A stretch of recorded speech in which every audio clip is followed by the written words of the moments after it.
and welcome to We Women Want. This is a show that you've been watching every week. This is a show where we raise women's issues, issues pertaining to body shaming, to domestic violence, to laws that help women and some laws that don't help women. We take up women's rights, women's issues, but today I have a show with a slight difference. As you know, everything is not black and white. Women are not always the victim. We've also seen some women taking advantage of laws that are actually supposed to help women, but using these to target men and espouse their own individual cause. So today we are going to be delving into that grey area, and I asked the question, are all women always victims? As you know, nothing is black and white. And today, to add some color in the conversation, I have a panel of very feisty women, women who dare to think out of the box. Joining me on the show is Shazia Ilmi. She's a familiar face on TV debates, but she's also someone who's spoken a lot on gender issues. She's worked a lot on triple talaq issues. She was an activist during the Nirbhaya violence. She took to the street during the rape case. And of course, someone who's not scared of speaking her mind. Also joining me, Deepika Bhardwaj. She's a documentary filmmaker. She's also an activist who's been doing a lot of work on causes where, she's been taking causes, I think, where men are being unjustly accused by women, especially in rape cases and dowry cases. So she's someone who's very active and outspoken. And of course, Alkan Sridhar, she is the managing partner at the Law Offices of India, someone who knows the law, someone who's articulate, and someone, as I said, who can make a stand, and of course also doesn't see things in black and white despite the outfit that she's wearing. So Shazia, really, as I said, it's not true that all women are always victims. There is a case for taking up women's rights and women's issues, but there is that grey area also where some women take advantage of. Absolutely, Priya, and I would like to discuss that.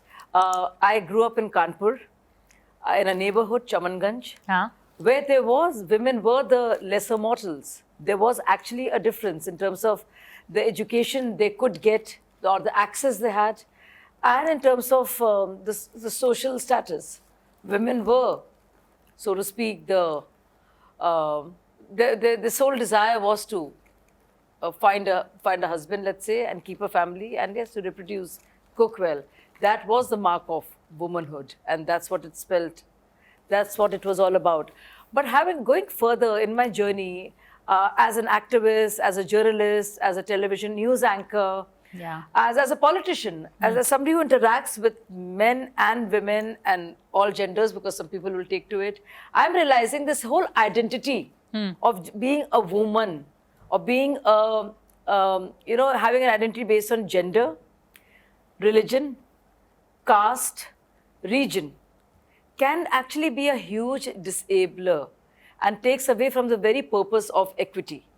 For instance, women are not victims and survivors at all times. Women are perpetrators. But because there has been it has been a feudalistic mindset, and thankfully a judiciary has risen to the occasion, and so has a parliament, and made fantastic laws ensuring that there is no bias. But we do see that a lot of women misuse the very laws which are meant to protect them, but they use it to oppress, subjugate, and yes, even blame the men. Look at the dowry laws, sexual harassment, rape laws. So the presumption that a woman is always right and who she accuses is the aggressor is wrong, I think. I think it's patently. I've had fantastic women leaders, and I've had fantastic men leaders. I've had more problems with women bosses at my place of work than I've had with my men bosses. The repository of power can be of any gender, but if power dynamics, patriarchy as a belief, women also subscribe to the same belief, how are they different from men? So the fight is against the system of patriarchy and not against men per se, because women can be the repository of the same beliefs. Okay, that's a very articulate and a strong statement. But Deepika, you've also been, I remember cases, for instance, like when we were, debating that the Sharda murder case, I think, when she was hacked into pieces and put in a fridge, you were sending me instances where women and their lovers were hacking the husbands, and so it works both ways. We can't just say that women are always the victim. That's a case you've been making for long, I think. Absolutely, Priya. As we sit here right now, I'm sure none of the news channels would be showing this, but in Ghaziabad, there's a woman who hacked her husband to death. chopped his head off along with her lover. And the reason behind that only was because the husband was not willing to write off the property in her name. And I did a research on such cases in 2022. About 218 murders where husbands were killed by their wives along with their lovers. So to say that women are always victims and men are always perpetrators, I personally see exactly the opposite of it every single day. Just because, of course, my work, there's no denial that there are a lot of women who are subjected to domestic violence, who are subjected to sexual abuse. But that doesn't mean that only women are victims and men are not. Another thing which is specific, I think, about India is, even though we are calling, we are progressing and, trying to bring equality in every space. But if you look at the laws of India, the entire gender-based provisions consider only women as a victim. I get cases every single day where men are battered by their wives, where there are boyfriends abused by their live-in partners, girlfriends. There are false accusations. There are men who are suicidal and who commit suicide, writing in their suicide notes that a female was an aggressor and an abuser and they cannot take it anymore. But sadly, the laws and the provisions that we have do not really see a man as a perpetrator, and even when he is a victim, there is so much of fear in men right now to go and report, because the police tells them very openly, तुम्हारे लिए कोई laws नहीं है, वो आएगी तो हमारे को उसकी report लिखनी पड़ेगी. So they cannot even go and complain. The law is where you come in, Alka, really. Is the law really slanted in favor of women, and how often do you see it being misused? See, we have to call a spade first. Yeah. Let's get to the ground reality. The ground reality is that, let's go by the statistics and the surveys done. There was this National Family Head survey done, in which it was found that around 86% of the women, they took in the abuse of the husbands and they thought it was justified. In 2022, 2 years back, again, a survey by the National Family Surveys, because they go from household to household and they come and they get us this data which tells us exactly what is happening on the ground, what's the ground reality. 80% of them again said, they deserved it, and if the husband was abusing them, it was okay. Women are saying it's okay to be abused. Yes, they justified it in a certain way. So then it brings us to the fact that, is there something called the victim syndrome? Interesting. The women, they themselves believe that it's okay if they get abused by the husband. So that is the ground reality. And that is why, because of this abuse, and even on this global gender gap report, India was 135 out of 148 countries in which the equality between men and women was so minimal. The first, of course, would be the Scandinavian country, but we were 135. So that is the ground reality. The ground reality is that women do get victimized and they don't have much of a say. And that is why, looking on this, that's the parliament and the legislation, then we made the DV Act, the Domestic Violence Act, etc., in which, if you see, the aggrieved person is who? It's just the women. Can we incontrovertibly say that in a marriage, the husband doesn't get traumatized, he doesn't get harassed? Of course they do. Yeah. Of course they do, but there is no law enacted for them, right? DV Act straight away says that. Then you have this 498A of Indian Penal Code. Yes. Again, that was a draconian law, no doubt about it. And there's been a plethora of cases by the Supreme Court, in which the Supreme Court, so many Preeti Gupta, the Supreme Court has again and again said that 498A IPC is been misused.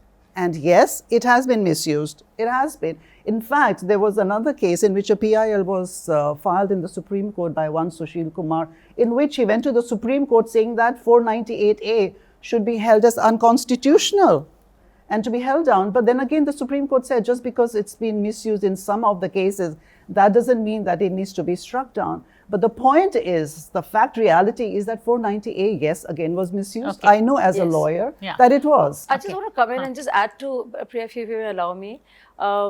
I do agree with most of what you say, and it's something I've seen.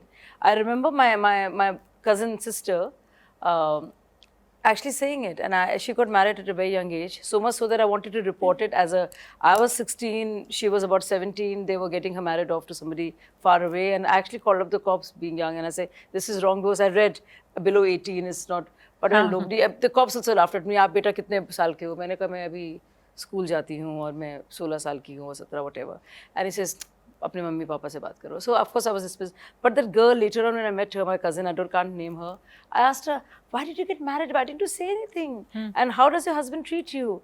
And she says, actually very good. I said, I hope he doesn't ill-treat you, because I grew up like that. You see, I saw this, all this around me. And she said, he's very nice. He does beat me, but not so much. हमें मारते हैं लेकिन बहुत कम. And I just couldn't believe it. This was her fate. कि शौहर मारते हैं लेकिन कम मारते हैं, तो वो अच्छे शौहर हैं. So पिटना तो लिखा ही है जिंदगी में. But you know, I want to ask now today that this conversation is what we're having. But can we have other conversations too? That women can also cause insufferable grief and intolerable cruelty to the opposite sex. It's a gender. It's not always a gender dynamics, a male-female dynamics, but the individuals in question too. Like the question of the lady who hacked, the woman who hacked her husband to bits. So I'm talking about that whole power thing. It's a power thing. I was going to come Exactly. you use the right word. Yeah, It is a a power power. game, which brings me to Me Too. That was a real Yes. power game, really. Also, we saw a lot of cases. You know, something, I think the most beautiful thing that you said, I think sums it up, Shazia. It's the power, and anybody can have the power. When you're talking about female bosses, today there are women who have been brought up very, very equally with their male brothers, or have been brought up in an environment which is where they've got everything that a boy of a average family would get. So they are also aggressive, they are also abusive, they also would not take anything, and instead would sometimes, and a lot of times in the cases that I feel it's okay for them to abuse the man. And another thing which I see really, really rising up is, if he doesn't do what I say, then that is something which is not right. Because I am a woman, he needs to treat me in a certain way, even if I am being the oppressive one, or I am asking him to do something which he doesn't want to do, it's okay, So consciously, women are now very, very aware of their rights, but I think somewhere that empathy factor is also losing out. Another thing that I wanted to add to Alka's point is, National Family Health Survey is a beautiful data, but again, there is a very biased data. While they ask a woman if it is okay for her to be beaten up by her husband, they do not ask a husband if he gets beaten up by his wife. So we do not have data on how many men are beaten up by their wives. On the other hand, National Family Health Survey has asked women if they beat up their husband. And there's a substantial number that said, yes, we have beaten up our husband. Really? Yes. No, exactly. Adding Yeah. to that and going further than that, the victim syndrome that I was talking about. Then again, there was a survey. It's not only in India, just to understand how it works. In Arizona State University, again, a survey was done in which they spoke to the married couples, and the perception was, if the husband beats up the woman, this was done by Scarduzia, and she's very well known. And when they said, across the board, they said a husband beating up a woman is bad. But when they found cases of the women beating up the husband, the reaction was, no, the husband must have done something to provoke her. She must be acting in self-defense. But they couldn't bring themselves to it, so that she could also be violent and abusive towards the husband. So it's very interesting that how the entire thing, not only in India, but across the world, that how they look at a woman, it's the mentality, that how they look at how the relations and that dynamics between the husband and the wife. Anywhere But across if the you world, study the wherever the data- domestic violence is gender neutral, there's overwhelming percentage of men also being the victims. Unfortunately, in India right now, we have absolutely no law or no provision that would even look at men as the victims, even when there are a lot. The only thing that we have is the suicide statistics. And the number of men who commit suicide every year is almost 3 times the number of women. But can we then safely say that women are more of a victim? We have to. I have absolutely no that's- doubts, even though I it is work more on of a men's victim. issues. the number of course. women Of who course, suffer yeah. is overwhelmingly It's more than overwhelmingly men. there, and that is why. Hold that But- thought. It's a very poignant thought. We're going to take a break and come back and keep the conversation going. And also, how much of this is really to do with who holds the economic power? You know, and traditionally, it's the men who go earn, so they have a stronger hold over the women, so to say, in terms of the one who's the provider of the household. Does that give them leeway to act against the women more? Well, women are not usually the provider. We're going to take a break and look at this question, but after a quick break. Hello and welcome to We Women Want. This week we're taking a look at, well, a very interesting question. Are women always the victim?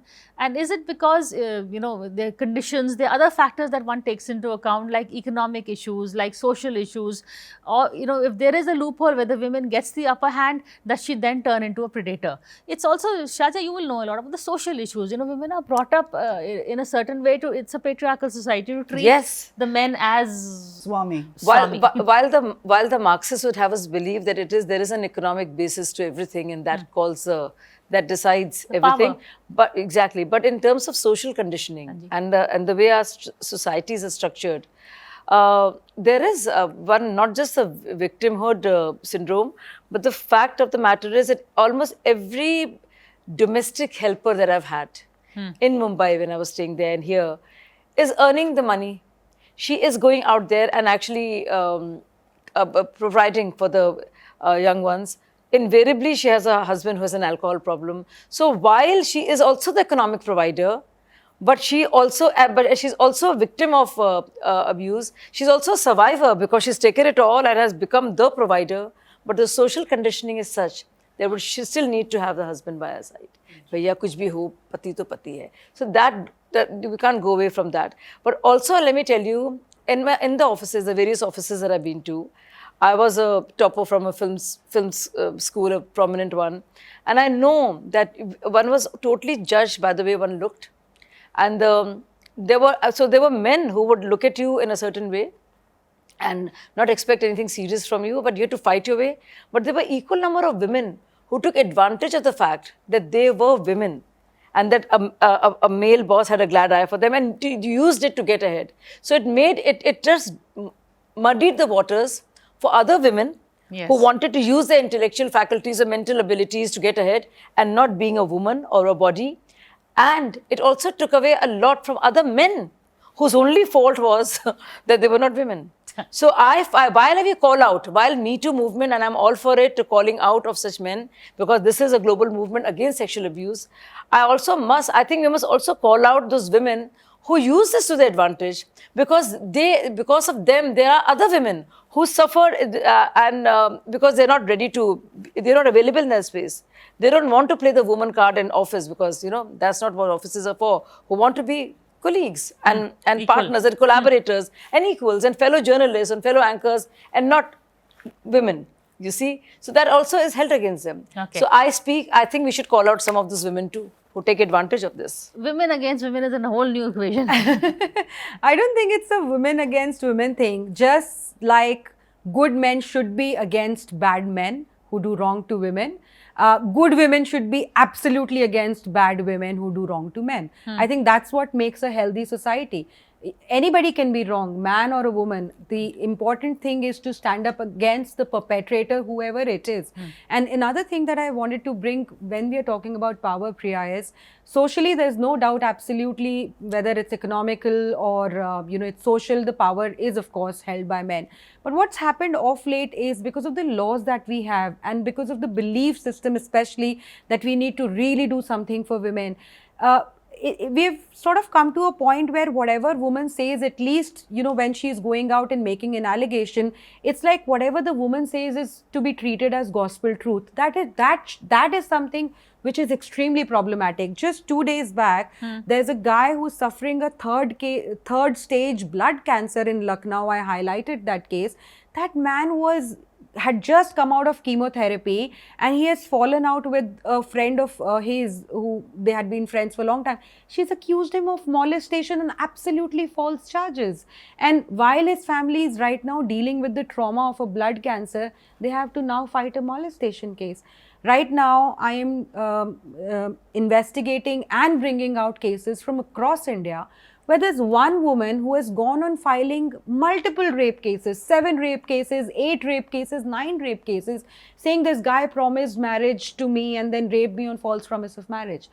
You know, the FIR under a serious crime like rape getting registered merely on what the woman said, and, you know, subjecting that man to first jail, his job goes away, his entire family is looked at as a rapist. There is no investigation at all. That is problematic. It also trivializes the crime of rape. Yes. And the actual victims and survivors of rape. Yeah. You understand and that? when we are talking about victims and perpetrator, I think, Priya, it is very important to analyze the laws that were brought that were to protect women. Now, there are women who have misused the law so much that there are more and more judgments coming. What's that going to do? Earlier it happened with 498A. People just stopped believing those cases. Now it's happening with something as serious as rape. I think that's very, very serious. Now, going forward on what you're saying is you're absolutely correct. And that's exactly like you rightly said, that 498 happened. So the recourse to that, of course, I mean, without going into, I mean, like I said before, it's a complex thing, but the recourse to that would be to go to the court. Like, for example, 498 was misused so much that, again, when people went to the court, the Supreme Court laid down the guidelines. It was in Arnesh Kumar.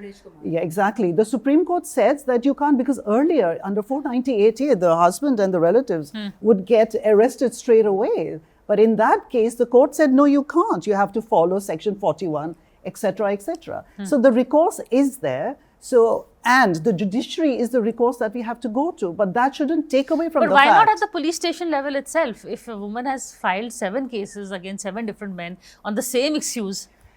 No, you're absolutely right. But it takes, I know, it's taking far too long for it to trickle down to the grassroots levels. The police station themselves would not be aware of what Arnesh Kumar is. But then those guidelines are not applicable to rape cases, Alka. No, I'm talking about 498. Yeah, 498. But you know, but when there is something like your friend, like when he has a recourse to go to the court. See, I have a lot of, I think the recourse is going to the judiciary. That is the backbone of our society. If something goes wrong, that's where we go in for. Judiciary is one thing, I do get that. But let's look at society. I think sometimes it's an overcorrection. Let's see, there has Absolutely. been. I agree. And overcorrection, and the solution that overcorrection brings is also is as scary. But what is the as recourse to that? What is the recourse? I'm all I've always been, and I'm all there for gay rights, and many of my friends are. But I cannot apologize for being heterosexual.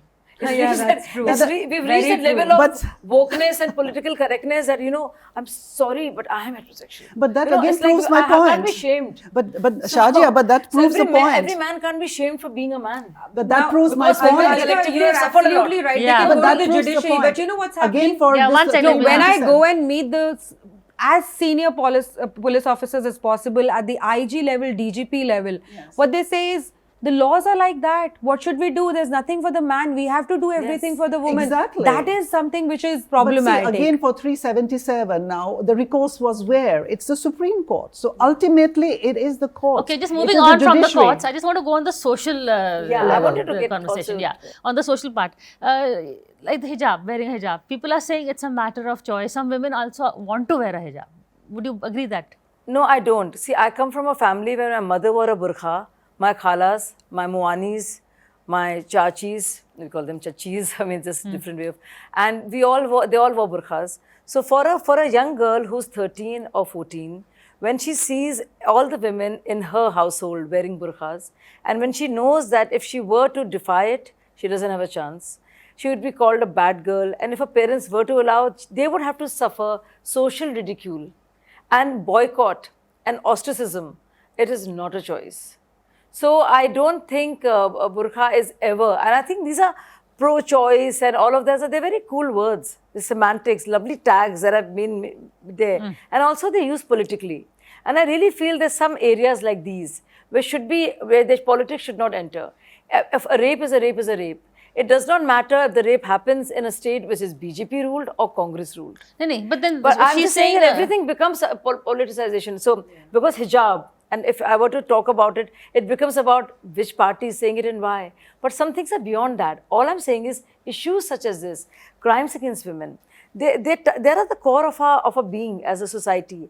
at least politicization by activists, men and women, should be. No, I want to just the society and- part and because of hijab the is way not a right we to are. choose. It's There is not no a right. choice. Yeah, that's the point I wanted to make. That because we are conditioned in such a way, you may say I'm giving you the choice, but actually you're not giving them a choice, because if a woman goes out in a Muslim neighborhood without a hijab, she will immediately be labeled as, very fast, very loose, very non-conformative. So this is the pressure of society that one has to also deal No, with. that's absolutely right, Priya. There is no doubt that women have so much of expectations by the society on what they wear, where they go out, who they go out, and all of that is there.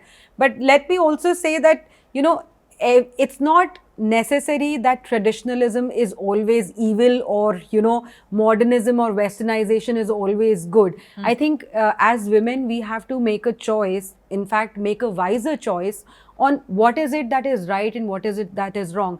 A simple understanding of that if I'm going to a temple, I should be dressed well, and if I'm going to a club, I can dress the way I want.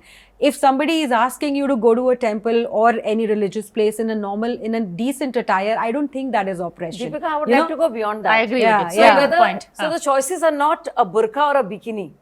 Because either way, you're either concealing or revealing. But it's only about the body. I think women are much more than their bodies, right? Absolutely. And if they want that to prevail, it has to be about the personhood and not just the body. Exactly. And So emancipation is not the right to wear a bikini, but more than this.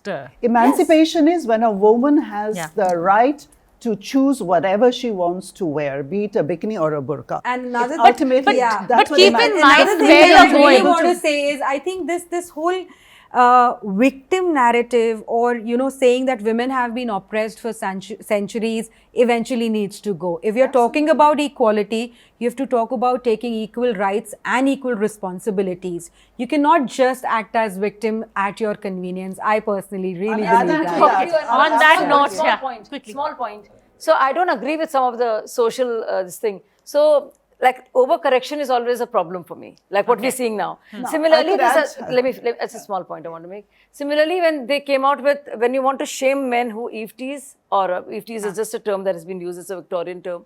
I don't agree with it. Who Quickly. sexually I mean, harass, when you come up with something like slut walk and you think that's cool, I don't think it appeals to me either.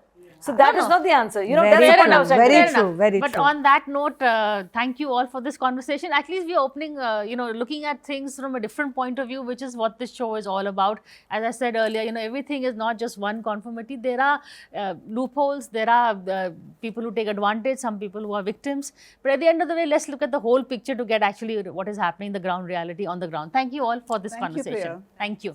Thank you so much.